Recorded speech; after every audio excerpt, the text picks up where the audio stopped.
When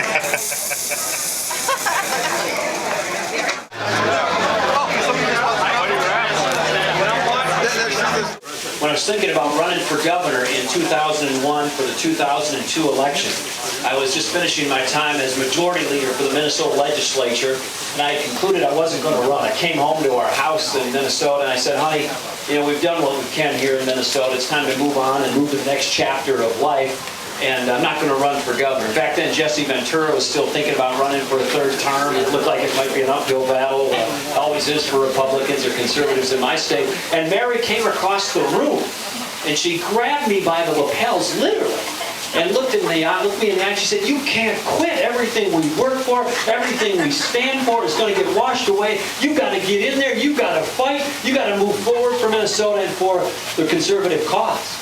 And I thought, wow, I'm Rocky Balboa. And this is Adrian. And I was inspired to do it. I got in there. I said, all right, I'll do it. And I ran against uphill odds.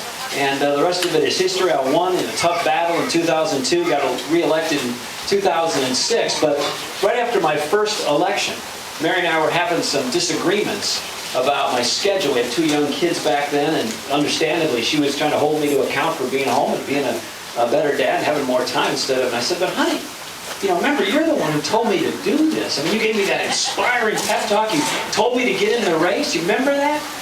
Then there was this awkward kind of pause in the discussion.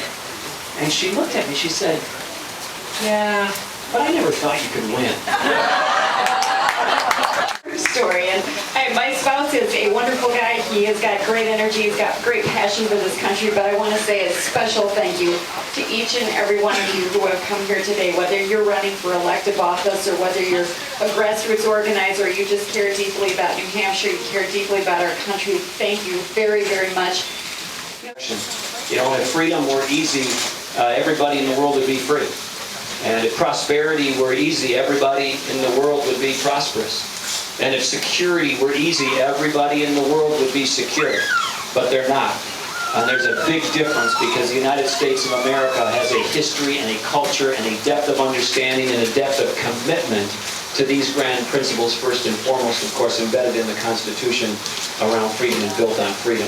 So let's go out and make sure that we get a governor elected, a United States senator elected, legislators elected, executive council members elected, these candidates who are here elected, and take back this state, take back this country. We need all of you. Thanks for coming out this afternoon. I appreciate it very much.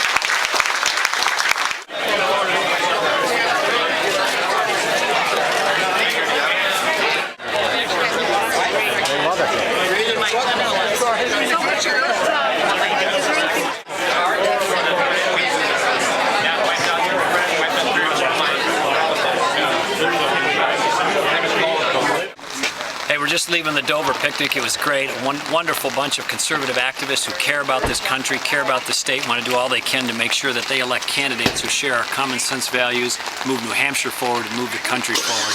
It's a wonderful day to be in the Granite State.